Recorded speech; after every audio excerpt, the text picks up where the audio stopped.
Hmm. Hi everyone, welcome back to another weekly analysis video. इस video में हम next week की forex analysis करेंगे अकॉर्डिंग टू और price action and smart money concept. तो चलिए शुरू करते हैं। हमारा पहला पेयर होगा गोल्ड। तो नेक्स्ट वीक गोल्ड में क्या करते हुए दिख सकता है? नेक्स्ट वीक गोल्ड में 5000 के ऊपर सस्टेन होते हुए भी दिख सकता है और नीचे गैप फिल करते हुए भी दिख सकता है, लेकिन मुझे लगा था इसी वीक के 5000 के ऊपर सस्टेन हो जाएगा। फंडामेंटल न्यूज़ थोड़ी सी लेट क्या आई, लास्ट डे ही आई वीक के। तो नेक्स्ट वीक की परफॉर्मेंस में क्या एक्सपेक्ट कर सकते हैं हम इसकी? नेक्स्ट वीक गोल्ड में मुझे लग रहा है गैप अप ओपन होगा। उसके बाद ये नीचे गैप फिल करने आए, एक गैप जो इसने 4750 पे छोड़ रखा है उसे फिल कर सकता है, या फिर इससे H4 का ऑर्डर ब्लॉक को फिल कर सकता है। बट मैं एक्सपेक्ट करूंगा कि ये इस गैप को फिल करे, फिर यहाँ से एक अच्छा पुल बैक ले और 5000 के ऊपर सस्टेन करे या 4900 के ऊपर सस्टेन कर जाए वीक खत्म होते होते। तो ये इसका एक एक्सपेक्टेड सिनेरियो है। हाँ, द बियरेस्ट सिनेरियो इज कि अगर ये 4600 का स्विंग लो जब तक ब्रेक नहीं कर देता है तब तक ये नीचे के लेवल फिल करने नहीं जा सकता है। ठीक है। और हाँ, ऊपर इसने ब्रेक ऑफ स्ट्रक्चर नहीं दिया तो ये नीचे के गैप्स को फिल करने भी आ सकता है। नीचे के गैप्स को फिल कर सकता है या फिर इन्हीं दो रेंज के बीच में एक्यूमुलेशन भी दिखा सकता है। बट एक्यूमुलेशन का टाइम इसका हो चुका है, तो एक्सपेक्ट करके चलिएगा कि ये थोड़ा सा गैप ओपन हो। ठीक है। हाँ, अगर H4 में इसके ऊपर क्लोजिंग दे जाती है इस जोन के, तो इसी के रिटेस्ट पे हम ऊपर की तरफ बाइंग का एक्सपेक्ट करेंगे, और अगर वो बाइंग फेल होती है तो हम इन नीचे के गैप्स को एक्सपेक्ट कर सकते हैं कि इन्हें फिल करने आएगा, देन यहाँ से रिवर्सल दिखाएगा। तो कुछ ऐसा कॉन्सेप्ट बना के भी गोल्ड चल सकता है पूरे वीक में, तो ध्यान रखिएगा। यही इसका एनालिसिस है। जब तक मेरी सिनेरियो यही है कि ये 4600 को ये ब्रेकआउट कर दे, फिर नीचे की तरफ ये जा सकता है। और एक्सपेक्टेड सिनेरियो ये है कि ये गैप ओपन हो, इन सारे गैप्स को फिल करे, देन यहाँ से एक बाइंग पैटर्न बनाए और ऊपर चला जाए। तो यही है। अब हम आते हैं नेक्स्ट पेयर में, जो कि है सिल्वर।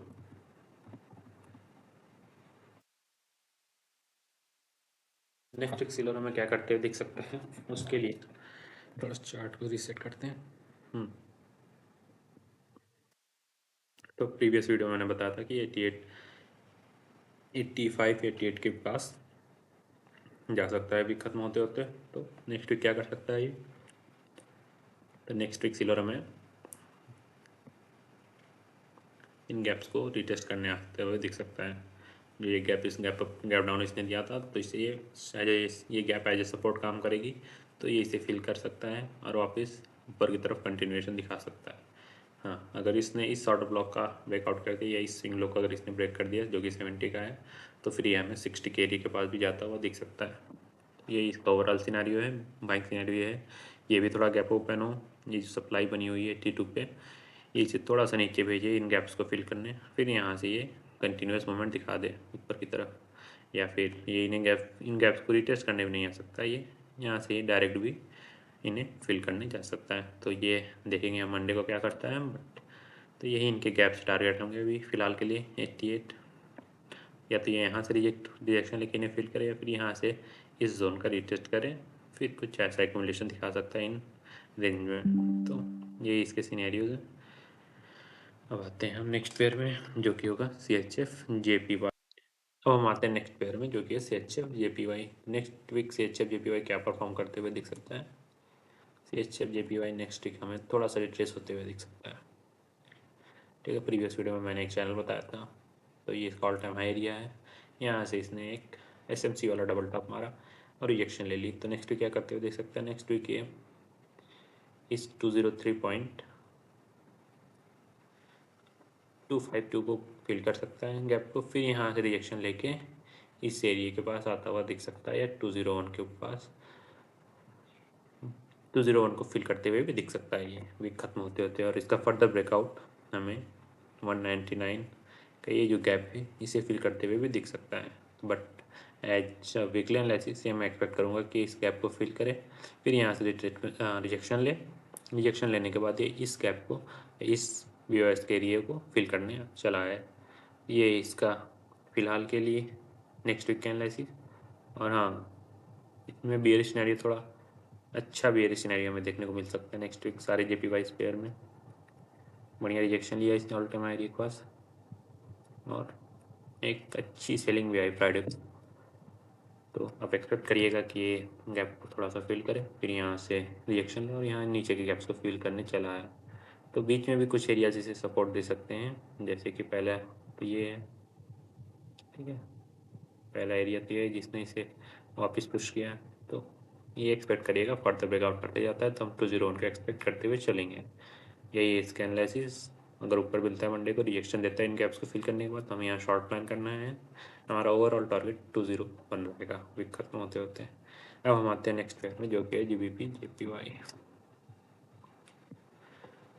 GBP JPY में मैंने ये चैनल बना रखा था अपने प्रीवियस वीडियोज़ में, तो इस चैनल का ब्रेकआउट किया, कंसोलिडेट किया, अब नीचे आ रहा है। तो इसका भी एक्सपेक्टेड सिनेरियो यही है कि ये यहाँ से थोड़ा पुल बैक ले, इन्हें फिल करे और वापस यहाँ तक 50% रिट्रेस हो सकता है, जो कि ये 213 का एरिया है। और अगर इसको फर्दर ब्रेकआउट करता है तो फिर ये 211 के आसपास भी आ सकता है वीक खत्म होते होते। ये है इसके सिनेरियोज। अगर इसे फिल करने के बाद ये वापस नीचे आता है, तब नेक्स्ट वीक की चांसेस ये रहेंगे कि इन सारे गैप्स को फिल करें, फिर यहाँ थोड़ा होल्ड करें, देन यहाँ से रिजेक्शन ले। ये इनके सिनेरियोज हैं। अब हम आते हैं नेक्स्ट पेयर में, जो कि है USD JPY। Next week USD JPY क्या करते हुए दिख सकता है। नेक्स्ट वीक USD JPY ने सारे स्विंग की लिक्विडिटी स्वीप की, इस एरिया को फिल किया एंड वापस अंदर आ चुका है बॉक्स के, तो इसका ब्रेकआउट इसने फिर नहीं दिया। नेक्स्ट वीक भी ये इस जोन को फिल करते हुए अगर वापस रिजेक्शन लेता है, तो हमें इसका ब्रेकआउट देखने को मिल सकता है वीक खत्म होते होते। नेक्स्ट वीक तक जाते जाते ये हमें 152 के आसपास दिख सकता है। नेक्स्ट वीक का मतलब आने वाले वीक के बाद वाले वीक की बात कर रहा हूँ। ओवरऑल सिनेरियो यही हो सकता है कि नेक्स्ट वीक इसे फिल करे, देन ये भी यहाँ से रिजेक्शन ले। तो ये इनके सिनेरियोज है। अब हम आते हैं नेक्स्ट पेयर में, जो कि है euro USD bitcoin all time. चलो जी, यूरो USD नेक्स्ट वीक क्या करते हुए दिख सकता है। कहा था ही नहीं, ये टारगेट फिल करेगा, इन गैप को फिल किया, वापिस आ रहा है, तो ये इन सारे गैप्स को फिल करने आ रहा है 1.1700 का। तो नेक्स्ट वीक क्या करेगा ये, नेक्स्ट वीक इन गैप्स को होल्ड करता है थोड़ी देर, एक्यूमुलेट होगा इन सारे गैप्स के पास। एक सेकेंड, डेली टाइम फ्रेम में आपको समझा देता हूँ क्या करेगा ये।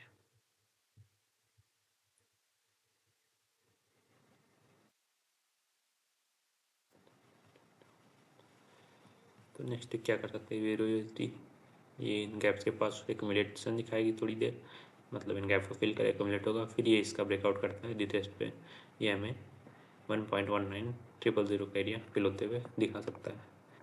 या फिर ये कुछ ऐसे रेंजिंग भी रह सकता है नेक्स्ट वीक का।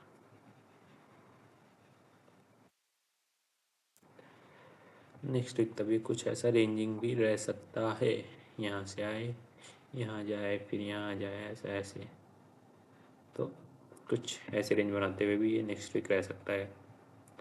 और अगर इन गैप्स को फिल करने चला आता है, तब भी रेंज मतलब अभी के लिए फिलहाल रही है, और ये इस मिड एरिया को फिलहाल अगर ये बेरिश नहीं होता है तो इसे ब्रेक नहीं करेगा, और अगर ये बेरिश होता है तो यहाँ से लेके यहाँ तक रेंज करना शुरू कर देगा ये। तो ये हैं इसके सिनेरियोज। अब हम आते हैं GBP USD में। कहा था 1.136 का टारगेट हमें मिलेगा वीक खत्म होते होते, तो मिल चुका है। हालांकि यहाँ से रिटेस्ट करने नहीं आया, यहीं से ऊपर चला गया। तो नेक्स्ट वीक क्या होते हुए दिख सकता है इसमें, नेक्स्ट वीक के सिनेरियोज यही हैं कि अभी के लिए ये यहाँ से रिएक्शन ले रहा है, तो कुछ ये नीचे के गैप्स को ये फिल करने आ सकता है, फिर यहाँ थोड़ी एक्यूमुलेशन दिखाए, फिर ये ऊपर की तरफ मोमेंट दिखा सकता है। तो ये इसके सिनेरियोज हैं, या तो ये इन गैप्स को फिल करें या फिर इस एरिया के पास होल्ड करें, जो कि 1.34000 का एरिया है।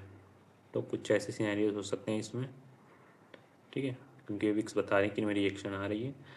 तो इन गैप्स के पास या इन सबसे लोवेस्ट गैप है इसका ये एरिया 1.32681, और बीच का गैप है 1.34000। या तो ये इस गैप को फिल करे, यहाँ से थोड़ी देर एक्यूमुलेशन दिखाएं, फिर इसका ब्रेकआउट करता है, रीटेस्ट पे बाई करिए, और हमारा टारगेट रहेगा 1.37000। और ये गैप इसे नहीं रोक पाता, तो ये नीचे के गैप्स को फिल करने आता है, तो ये वीक खत्म होते होते इन्हीं गैप्स को फिल करेगा और एक बाइंग पैटर्न बनाते हुए वीकली क्लोजिंग दे देगा। ये इसके सिनेरियो। इसी के साथ मेरी एनालिसिस खत्म होती है। लेवल्स को मार्क करिएगा और पैटर्न को ध्यान से रखिएगा। अगर मंडे मॉर्निंग को ऐसे पैटर्न दिखते हैं हमें, तो हमें टारगेट वैसा ही मिलेगा जो मैंने बता रखा है। अपने रिस्क मैनेजमेंट के साथ ट्रेड करिए।